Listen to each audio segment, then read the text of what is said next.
Buenas tardes para todos y todas los amigos y amigas que están conectados en esta actividad de la Academia Colombiana de Ciencias Económicas en asocio con la Asociación de Facultades de Economía, AFADECO. El hecho de que ambas entidades nos unamos para este ejercicio analítico en el ámbito de la economía es una expresión de sinergia, de colaboración entre entidades que nos debemos a la actividad académica, a la profesión de economistas y a la actividad por una comprensión de la realidad nacional y su mejoramiento. Es muy grato que comencemos este ejercicio de asociación entre la academia y AFADECO con la compañía de la profesora Elsa María Doria Romero de la Universidad Pontificia Bolivariana de Montería. Y mañana yo estaré, delegado por la academia, en el encuentro profesoral de AFADECO que se hace periódicamente. Quiero destacar que esta actividad conjunta de hoy y la de mañana expresan un programa de intercambios que hemos hecho conjuntamente las dos entidades. Ocuparnos del tema de la reactivación es un acto de responsabilidad con lo que el país está viviendo, la búsqueda de salidas a esta grave crisis de salud con sus impactos severos en la economía.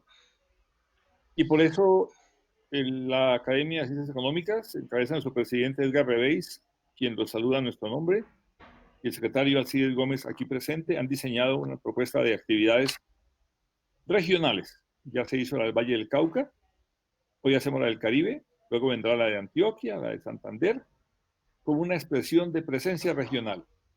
El centralismo sí existe y es agobiante y asfixiante. Centralismo presupuestal, centralismo político, centralismo cultural, centralismo académico también.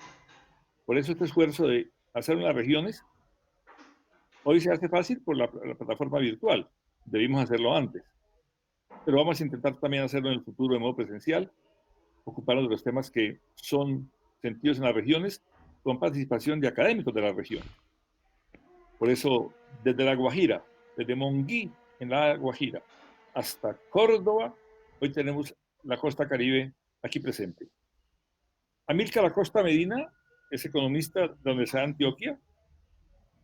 Yo a veces pienso cómo se pudo un guajiro ir hace medio siglo dejando la sal de Manaure y Uribia, su mar Caribe a la montaña antioqueña, estudiar su carrera de economía en la Universidad de Antioquia y compartir asambleas y foros con Álvaro Uribe Vélez, su contemporáneo en la vida académica y política. Amílcar fue concejal de Medellín, cosa que es poco dicha. Presidente del Senado de la República de Colombia por el Partido Liberal. Fue ministro de Minas y Energía en el pasado gobierno del presidente Santos. Presidente de la Federación de Departamentos y hoy miembro del Consejo Superior de la Universidad Simón Bolívar de Barranquilla. Amílcar es, sin lugar a duda, la persona que con más autoridad, con más persistencia y con más lucidez vigila el manejo de lo público en el campo de la energía, advierte sobre políticas que ponen en riesgo la sostenibilidad energética del país, cuida de los recursos regionales y defiende con la valentía guajira que las regalías y que los recursos llegan a las regiones y asimismo que se cuide su buen uso, su buena aplicación. Por eso me honra mucho que Amílcar, miembro número de nuestra academia y miembro de su junta directiva, sea nuestro ponente hoy.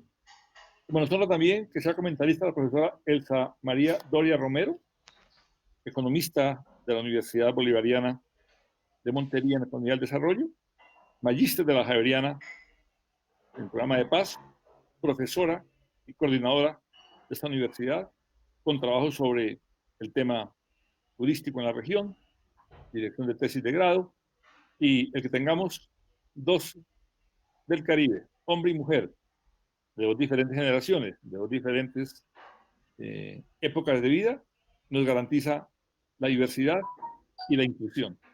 Me honra mucho darle la bienvenida a ambos, al público vinculado a esta sesión, y entregar la palabra al ministro Amílcar Acosta. Yo tendré que retirarme para ir a atender mis clases y el colega Alcides Gómez mantendrá la moderación de la reunión para coordinar las preguntas al final. Bienvenidos todos. Adelante, ministro Milka.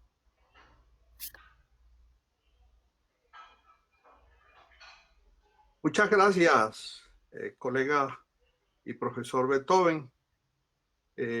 Con mi saludo Alcides, nuestro secretario de la academia, y desde luego a la profesora Elsa María Doria de la Pontificia Universidad Javeriana en Montería. Y qué bueno que la academia, de la mano de AFADECO, esté adelantando este ciclo de conferencias que busca conectar a la región con la problemática nacional. En este caso, el tema que nos ocupa es un tema que está al orden del día, que tiene que ver con la reactivación. Empiezo por decir que, como titulo mi presentación, antes de pensar en reactivación, es indispensable pensar primero en la recuperación y en la estabilización, porque yo hago un símil entre la salud y la economía. De la misma manera que la salud, cuando se quebranta y lleva al paciente hasta la unidad de cuidados intensivos, cuando sale de ella, pues no lo dan de alta, pasa a la unidad de cuidados intermedios, y luego que se logra recuperar y estabilizar al paciente, entonces sí se le da de alta. Entonces, comencemos siguiendo con esta analogía que hago entre salud y economía, de la misma manera que las personas, algunas personas tienen sus preexistencias y sus prevalencias en materia de salud, de la misma manera la economía también tiene preexistencias y tiene prevalencias.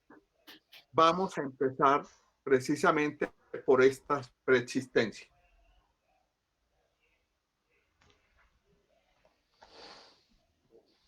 El economista jefe del Banco Interamericano de Desarrollo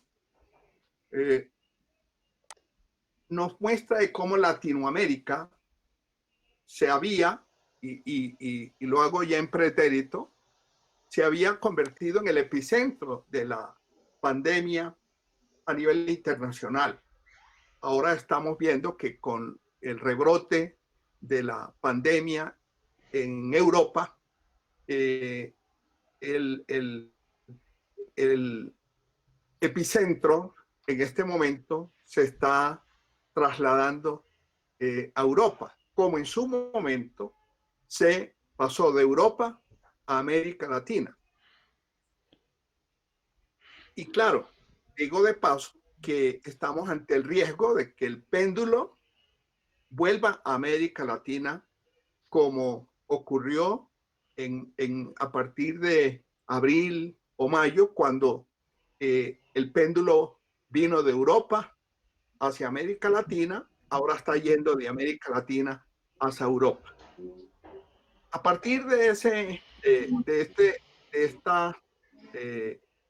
este señalamiento que hace el economista jefe del BID, plantea de cómo la región también más afectada por el impacto de esta pandemia ha sido América Latina, en materia de empleo, en materia de desaceleración y recesión de su economía, y desde luego en materia de empleo. Recientemente, en una de sus declaraciones, el presidente de la ANDI efectivamente reconoció que los efectos que tuvo la cuarentena sobre Colombia fueron significativamente mayores que en otros países en términos económicos. O sea, si a América Latina le está yendo peor que a otras regiones del país, Colombia en la región está sintiendo el impacto mayor que el promedio de América Latina, como vamos a verlo más adelante.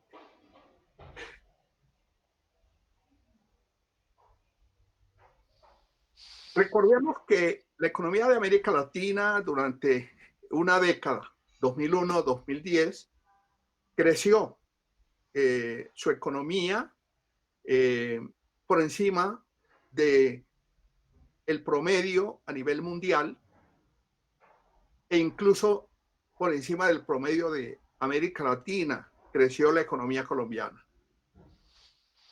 Pero esto fue durante este largo ciclo de precios altos de las materias primas que tuvimos, que se prolongó entre el 2003 y el 2012 en materia de minería y hasta el 2014 en materia de petróleo, cuando se empezaron a descolgar los precios de las materias primas.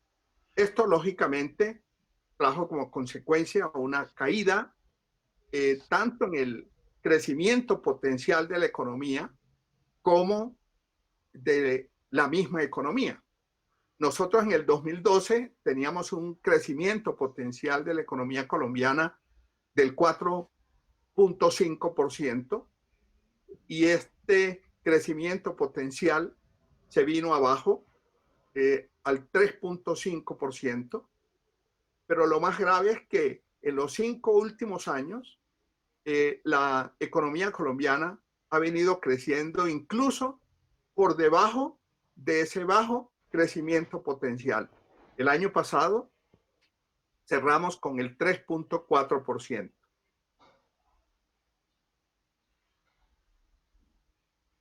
Ahora bien, es bien sabido, y todos los expertos coinciden, que a ese ritmo de crecimiento la economía no genera empleo. Y en lugar de generar empleo, se destruye empleo. Y eso es lo que explica que la tasa de desempleo, que había alcanzado un solo dígito hasta el año 2018, el año pasado, volvimos nuevamente a pisar los 2 dígitos con el 10.5% de desempleo en el país. Y esto a pesar de una reforma tributaria que tuvo como objetivo central, por lo menos esta fue la promesa del gobierno cuando presentó su reforma tributaria, reduciéndole el impuesto a la renta a las empresas y aumentando los beneficios tributarios a las empresas. La promesa era que con ello se generaría más empleo. No solamente no se generó más empleo, sino que el desempleo siguió subiendo y todavía no estamos hablando de pandemia. Estamos hablando del año 2019. Y claro, con el aumento del desempleo, obviamente que se reduce el ingreso. Y el ingreso termina por afectar la condición social de la población. Y esto nos lleva a señalar de cómo después que habíamos reducido la pobreza monetaria y la pobreza extrema hasta el 34.7% la pobreza y 8.2% la pobreza extrema, resulta que en el año pasado se aumentó la pobreza y la pobreza extrema. Aparentemente no es significativo el crecimiento de la pobreza y de la pobreza extrema, porque estamos hablando de un punto porcentual en el caso de la pobreza. Pero un punto significa que 661.899 personas volvieron a estar por debajo de la línea de pobreza monetaria para completar 17.4 millones de colombianos en la pobreza. Y ese incremento del 8.2 al 9.6, apenas 1.4 puntos porcentuales, significa que 728.955 personas pasaron de la pobreza monetaria a la pobreza extrema para un acumulado de 4.6 millones de personas en pobreza extrema. En esta gráfica se muestra qué es lo que ha venido sucediendo y se observa de cómo veníamos desde el año 2012 reduciendo la pobreza, tanto la pobreza monetaria como la pobreza extrema se venían disminuyendo y a partir del año 2018, del año 2019, perdón, vemos cómo se incrementa tanto la pobreza monetaria como la pobreza extrema.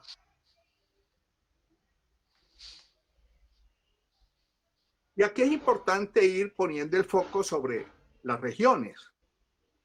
Se observa cómo después de Quito, la ciudad capital con mayor nivel de pobreza y de pobreza extrema, encontramos que en el caso de Quito y Riohacha son los dos punteros en materia de pobreza y de pobreza extrema. Y quiero significar que aquí entre los primeros lugares en pobreza y en pobreza extrema están 2 de las 7 capitales de la región Caribe. Quiero destacar eso. Así como es bueno destacar que entre los que menor pobreza aparece uno solo, Barranquilla, de los 7 departamentos que conforman la región Caribe. Y por incidencia por ciudades, podemos destacar aquí que entre los que están por encima del promedio nacional, encontramos que tenemos cuatro capitales de departamento de los 7 departamentos de la región Caribe que tienen una incidencia por encima del promedio nacional en materia de pobreza.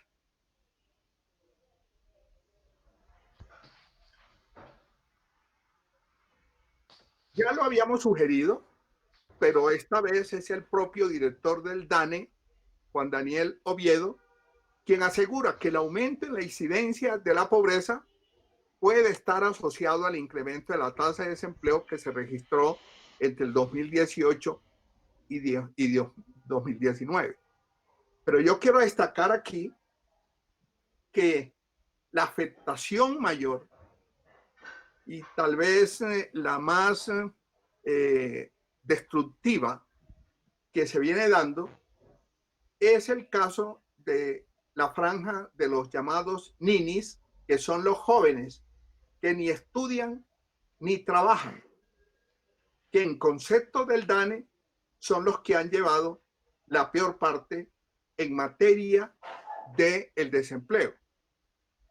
Representaron, según el DANE, el 18.3% de la población entre 14 y los 28 años en Bogotá.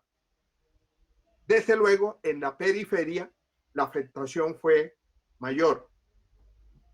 Pero también es bueno establecer de cómo no solo se da esta afectación mayor en los jóvenes y como lo veremos más adelante también, y las mujeres en materia de desempleo, sino que también desde el punto de vista de la estratificación, los mayores afectados de estos jóvenes precisamente están entre los estratos 1 y 2.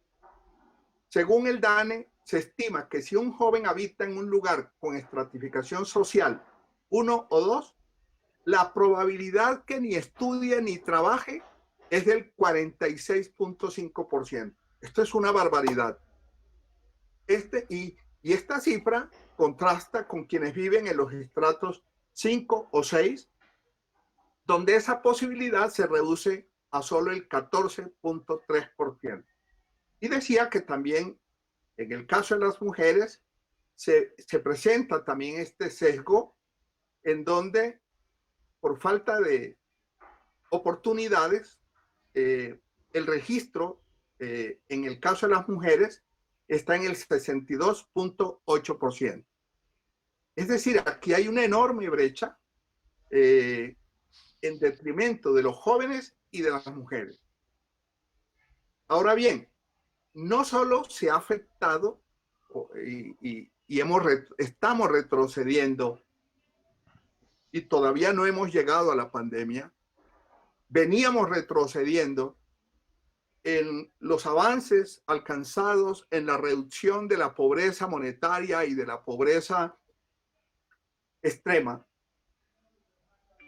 Y en materia de desempleo habíamos vuelto a los 2 dígitos, sino que también la afectación antes de la pandemia, por eso estamos hablando de preexistencias, se venía dando en materia de desigualdad. Después que habíamos reducido en algo, no mucho, pero al fin y al cabo era una reducción que se había dado en la desigualdad medida por el coeficiente Gini.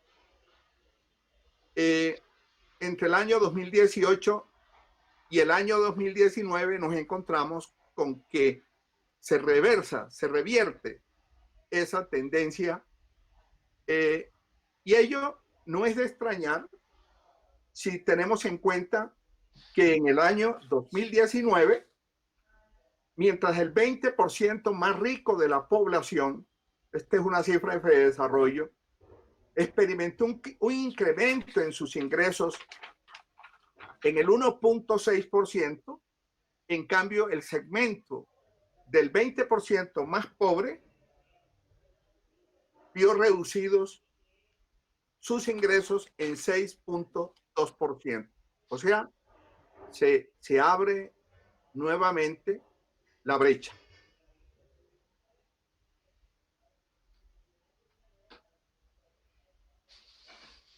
Ahora bien, siguiendo con la analogía con la que empecé, de la misma manera que las personas con preexistencias están más predispuestas y están más propensas a contraer el nuevo coronavirus del COVID-19, y si se llegan a contagiar, tienen una mayor probabilidad de un desenlace fatal.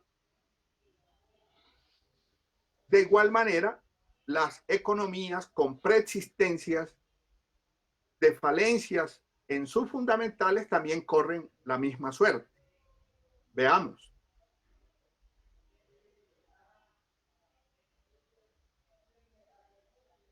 Muchos de las dificultades que afronta actualmente la economía y la sociedad se le atribuyen a la pandemia. Pero en lo que yo quiero recalcar es que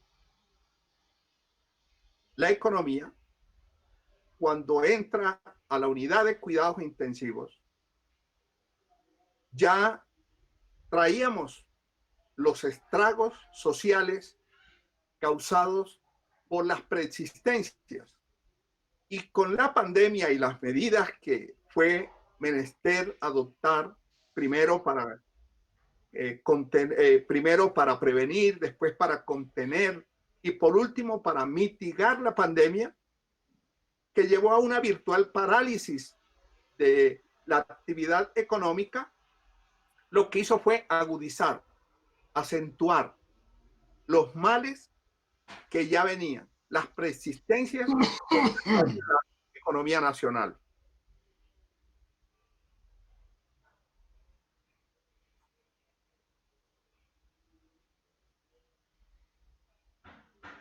Un estudio de la Universidad de Chile, refiriéndose a América Latina, planteó desde marzo, cuando apenas empezaba a propagarse esta pandemia en la región, decía: esta será la región más afectada debido a su vulnerabilidad social.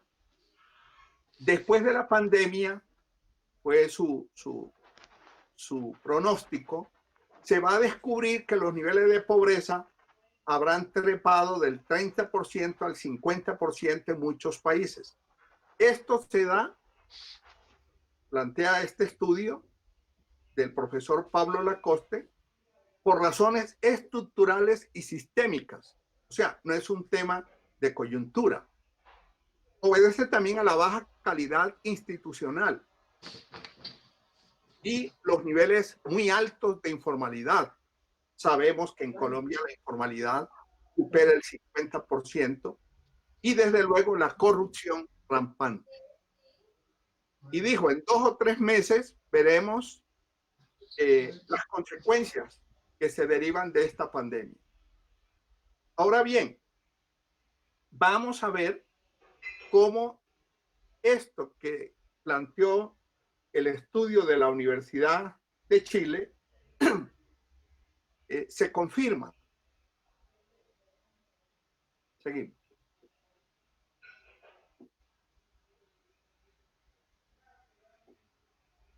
Un investigador, el señor Singer, dice que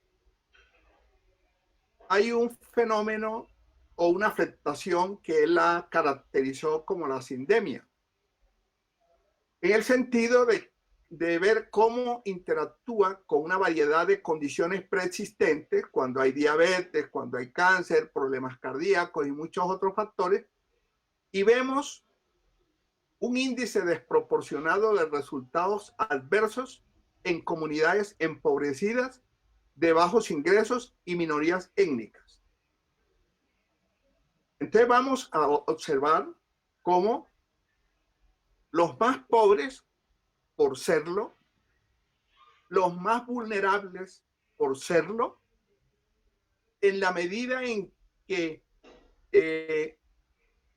tienen una o varias condiciones de preexistencias desde el punto de vista social, son las que están más expuestas y las que están llevando la peor parte. Seguimos.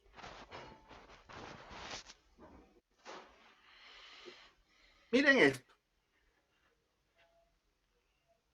Según este estudio de la Universidad de los Andes, un ciudadano que vive en un barrio de estrato 1 tiene 10 veces más probabilidad de ser hospitalizado o fallecer por el nuevo coronavirus.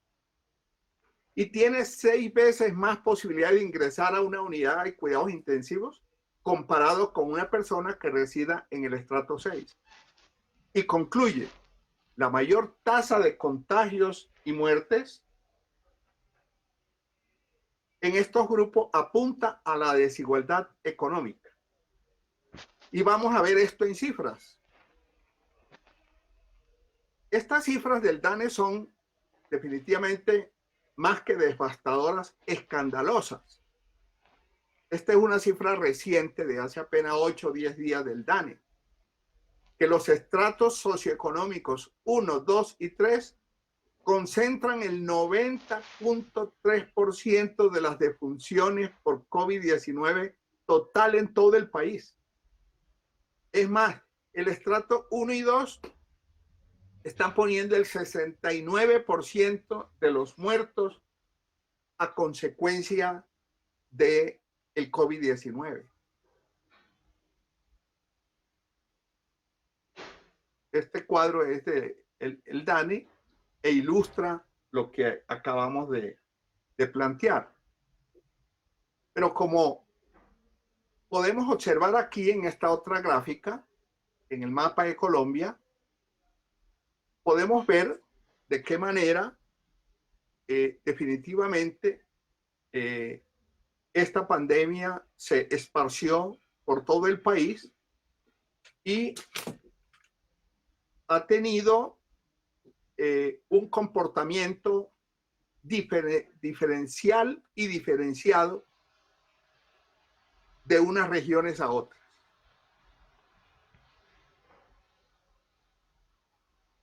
Aquí tenemos las, en su orden, las entidades territoriales con más muertes por COVID.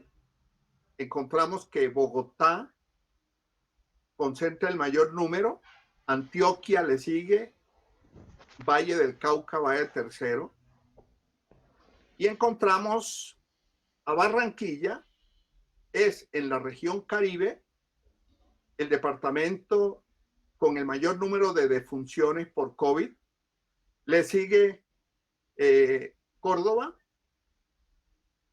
y más abajo tenemos al Atlántico.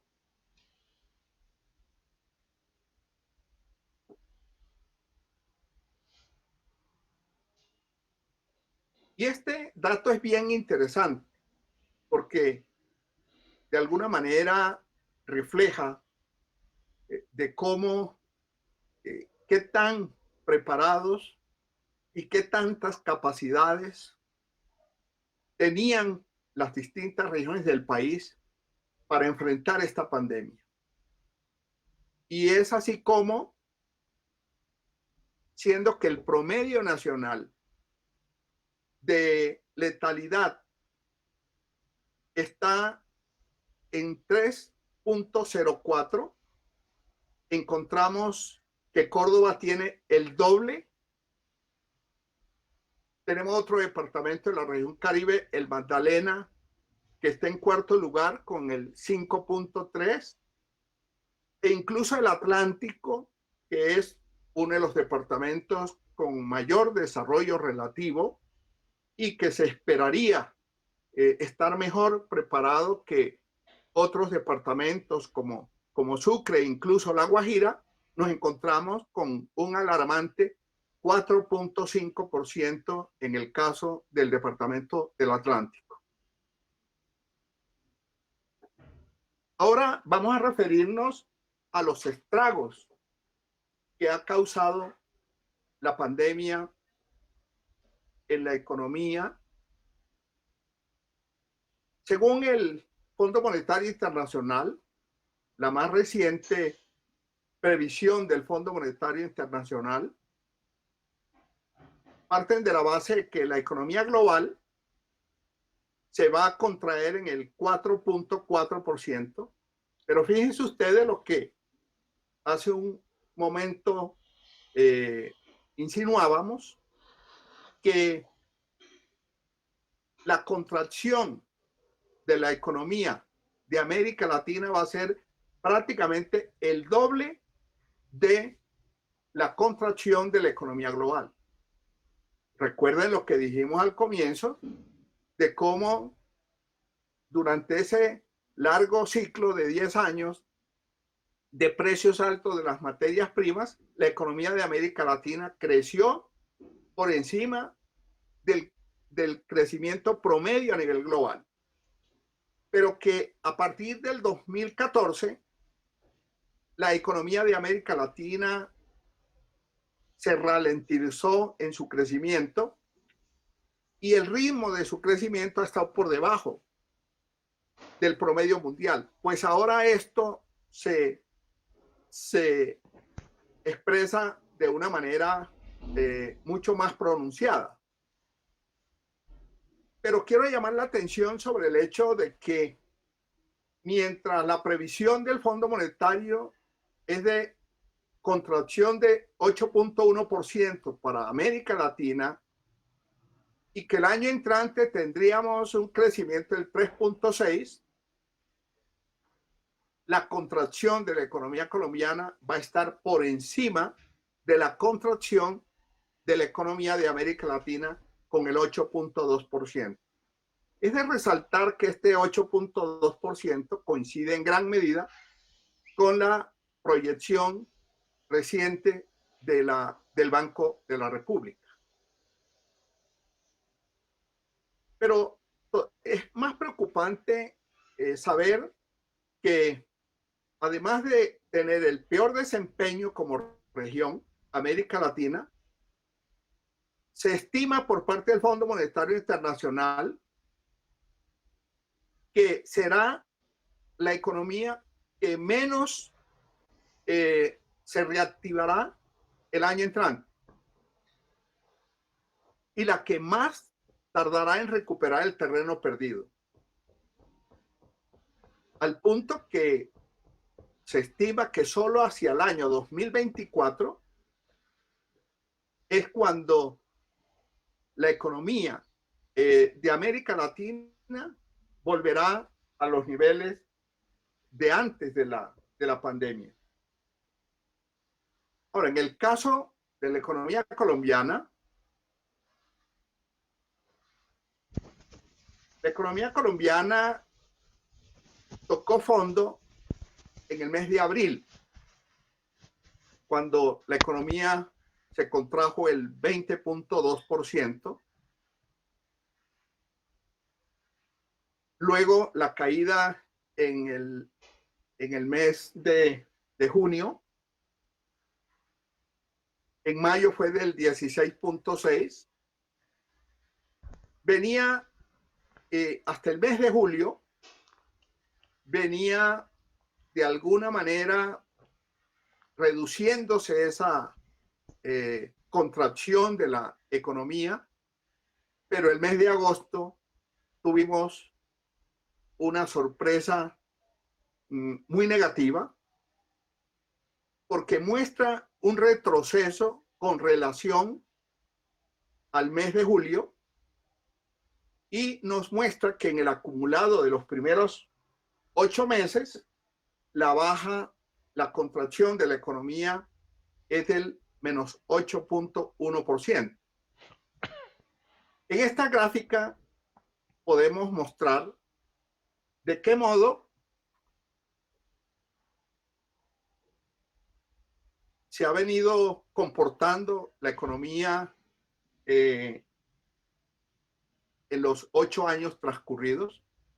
Y como ya decíamos, hasta el mes de julio se fue recuperando de alguna manera la economía, sobre todo después que en mayo empezó por disposición del gobierno a reabrirse muchas de las actividades, al punto que hoy podemos decir que prácticamente el 80-85% de las actividades económicas se han restablecido. Pero, oh sorpresa, el mes de agosto refleja otra cosa distinta. Esto nos lleva a preguntarnos cómo va a ser la recuperación, cómo va a ser la estabilización y cómo vamos a llegar a la reactivación de la economía colombiana. Se suele decir que cuando una economía como el momento en que vivimos cae en recesión, entonces puede salir rápidamente de esa recesión, como con mucho optimismo lo planteó el ministro de Hacienda, quien le apostó a una contracción de la economía de 5.5%, muy alejada de la cifra que acabamos de ver, que está por encima del 8%, y en ello coincide Fedesarrollo, ANIF, que alrededor del 8% será la contracción de la economía. Pero lo menos creíble es lo que plantea el ministro de Hacienda, que el año entrante la economía estaría repuntando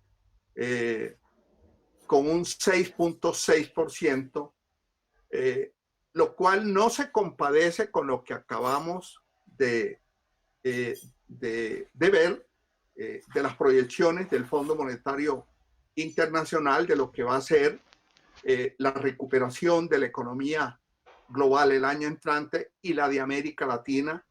Y no es dable esperar que la economía colombiana se vaya a desacoplar del comportamiento que va a tener la economía regional y la economía global.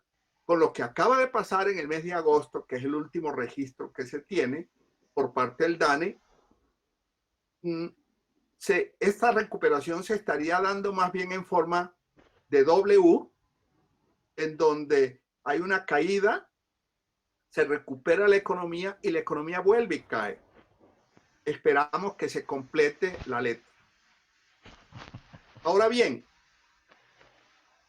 hablo de una coincidencia fatal en el diagnóstico del Fondo Monetario Internacional y de la CEPAL sobre lo que consideran ellos va a ser la prolongación de esta crisis en la que estamos actualmente.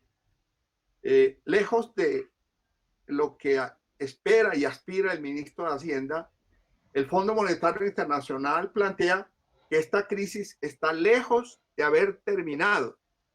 El camino cuesta arriba para superar este desastre será largo, desigual y muy incierto.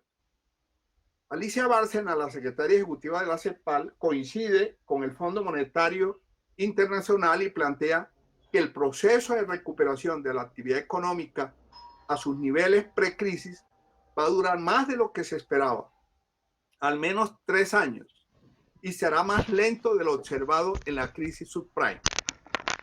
Y esto sin rebrotes, aunque aquí hace rato que se nos venía hablando en Colombia de que íbamos a alcanzar el pico, se dejó hablar del pico para hablar de que entonces ahora estamos en una meseta. Y a propósito de los rebrotes, entonces se dice que no tenemos en Colombia rebrotes, sino nuevos brotes. Es decir, hay un juego semántico para de alguna manera dorar la píldora. Hay mucho eufemismo, hay más eufemismo que realismo en los anuncios que se hacen por parte del Ministerio de Salud. Y ya decía al comienzo que tenemos el riesgo de una nueva ola, de un nuevo brote, porque nosotros vivimos en un mundo global. Colombia no está aislada de lo que está ocurriendo en el resto del mundo. Entonces, esto que acabo de señalar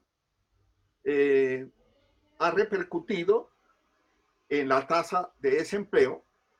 En el mes de abril, desde luego, fue cuando la economía tocó fondo, fue también cuando la tasa de desempleo alcanzó su nivel más alto. El Banco de la República prevé que al final del año podemos estar en una tasa de desempleo del 14%, que es supremamente preocupante. Y a esta tasa de desempleo, desde luego, se viene a sumar la informalidad.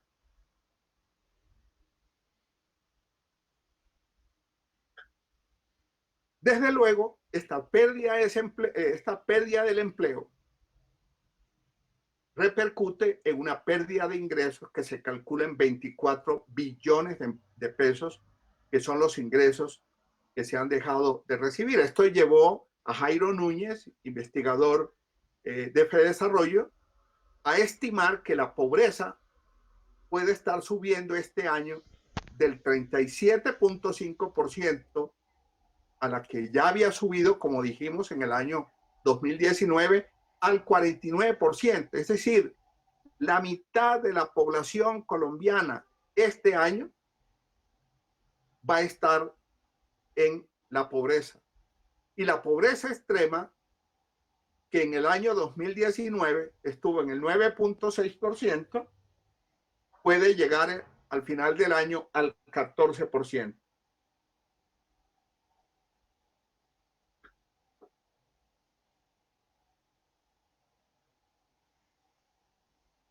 Un estudio de la Universidad de los Andes concluyó que la actual parálisis de actividades y la posible destrucción futura de empleos, que se estima que se han destruido aproximadamente 4 millones de empleos, y de actividades productivas de cuentapropistas, no solo retrasarán el mejoramiento de los indicadores, sino que además devolverán al país al menos una década atrás. Es decir, vamos a tener un retroceso en los avances, en los logros que se habían alcanzado en reducción de la pobreza extrema e incluso de la distribución del ingreso. Y esto se da, repito, a pesar de que, como ya dijimos, se han reanudado 80-85% de las actividades económicas.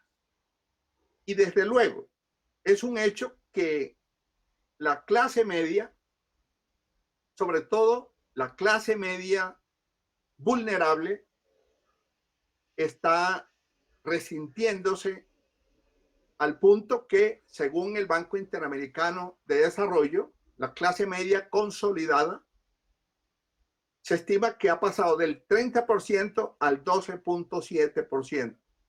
Y la clase media vulnerable del 37.7 al 28.6. Y volvemos a mostrar de cómo estos jóvenes que ni estudian ni trabajan han visto empeorada su situación a raíz de la crisis pandémica. Imagínense que la tasa de desempleo de este grupo poblacional se elevó hasta el 33.3%. O sea, más del doble del promedio de la tasa de desempleo. 15 puntos porcentuales por encima del nivel que ya era preocupante del 2019.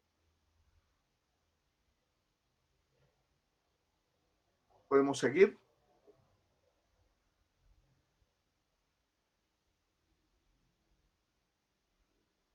Ahora, el gobierno ha tenido que hacer un esfuerzo fiscal para poder enfrentar esta realidad de cuantos perdieron el empleo, perdieron el ingreso, que ni siquiera el rebusque ha podido de alguna manera solventar la situación de esta población vulnerable. Entonces el gobierno ha potenciado algunos de sus programas sociales de transferencias monetarias, unas condicionadas, otras no condicionadas, unas que venían de atrás como Familias en Acción, Jóvenes en Acción, Adulto Mayor. Y estos, y el ingreso solidario. Pero, ¿qué ocurre? Según las proyecciones del gobierno en materia presupuestal, ahora que se aprobó el presupuesto general de la Nación para el año entrante, están asumiendo como si esta tragedia en la que estamos va a terminar con la Navidad, que va a terminar el 31 de diciembre de este año, cuando todo indica que esto se va a prolongar más allá del año 2021. De allí que la gerente del Fondo Monetario Internacional dice que ese apoyo fiscal, que en Colombia ha sido realmente insuficiente y ha estado muy por debajo del apoyo fiscal que se ha dado en otros países, particularmente en América Latina, en donde han llegado al 8, 10 o 12% del PIB, y aquí no hemos pasado del 4.5%. Entonces plantea la gerente del Fondo Monetario que se debe mantener por lo menos hasta el año 2021. Y si ustedes consultan el presupuesto aprobado, el FOME, que es el fondo que se creó para esta emergencia, está siendo reducido en sus recursos en más del 80%. Y plantea nuevamente el Fondo Monetario la necesidad de que los gobiernos no recorten esos salvavidas de manera apresurada, de manera prematura.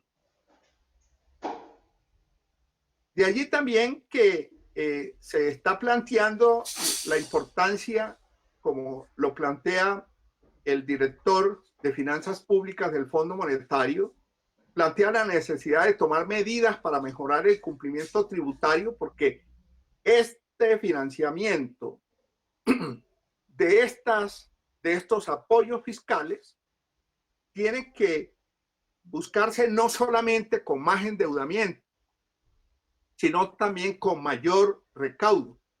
Por eso plantea la necesidad de considerar una reforma tributaria que grave con mayores impuestos a los altos, a los grupos más acaudalados y a las empresas más rentables.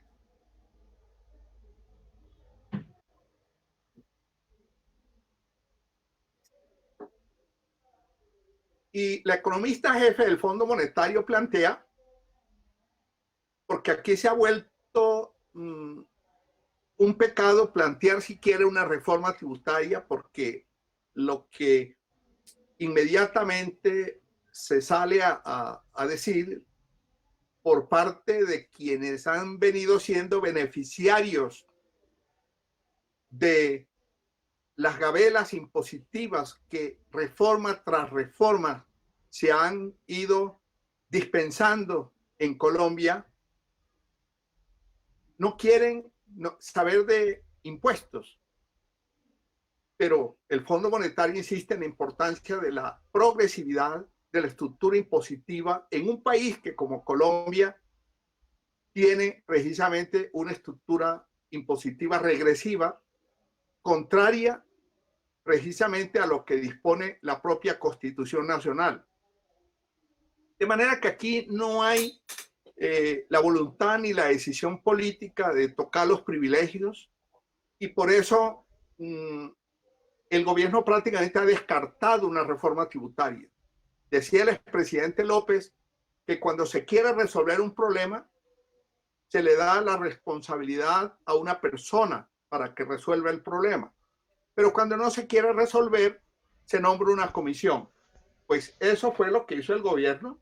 Nombró una comisión de expertos internacionales para que a finales del año entrante, tal vez, estén dándole unas recomendaciones al gobierno.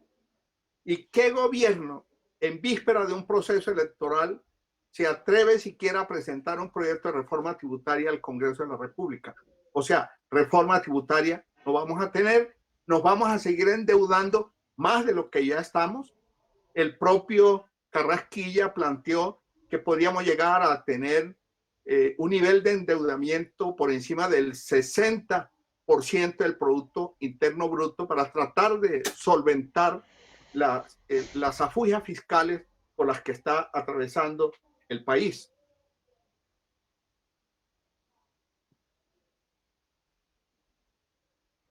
Hoy más que nunca, en el caso de Colombia particularmente, es importante darle toda la importancia de los objetivos del desarrollo sostenible, sobre todo en materia de reducción y erradicación de la pobreza, y sobre todo de la pobreza extrema, y la generación de empleo digno en el país.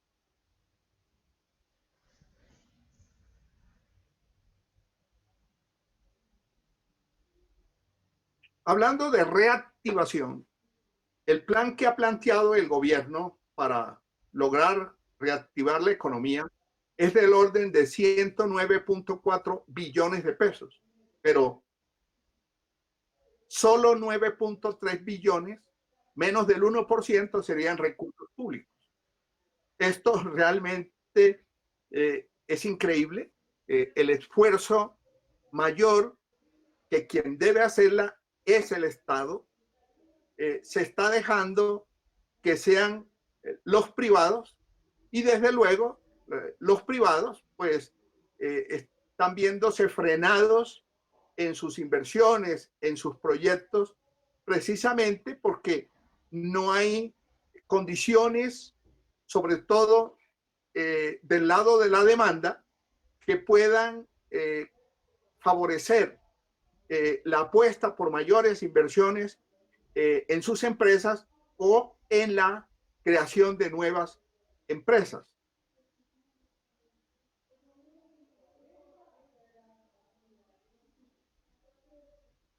¿Seguimos?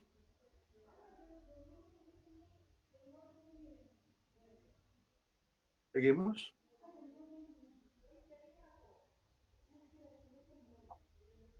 Es más, se han creado algunos espejismos.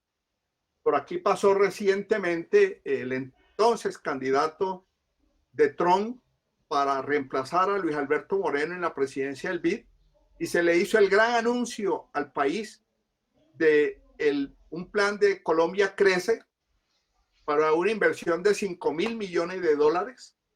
Pero cuando uno va a leer y a establecer de qué se trata, se encuentra con que lo que están planteando allí es la posibilidad de que se puedan financiar proyectos de iniciativa privada por ese monto, pero esos 5.000 millones de dólares no los vamos a ver porque están planteados sobre la base de que pueda darse la relocalización de empresas en el país, que en las actuales condiciones es una utopía.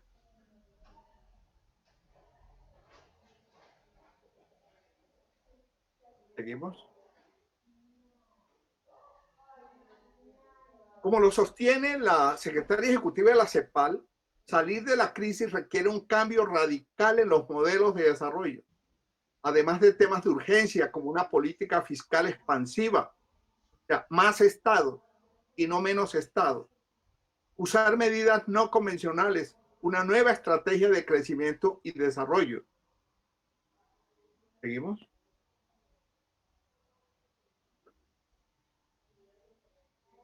¿Seguimos?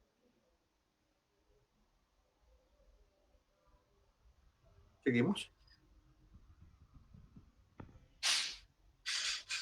En mi concepto, los ejes de la reactivación de la economía colombiana son fundamentalmente dos: la diversificación de la economía colombiana, para lo cual es necesario una estrategia de transformación productiva, y en segundo lugar, la transición energética mediante la reconversión de nuestra matriz energética de tal manera que integremos, como ya estamos integrando efectivamente, las fuentes no convencionales de energías renovables a nuestra matriz.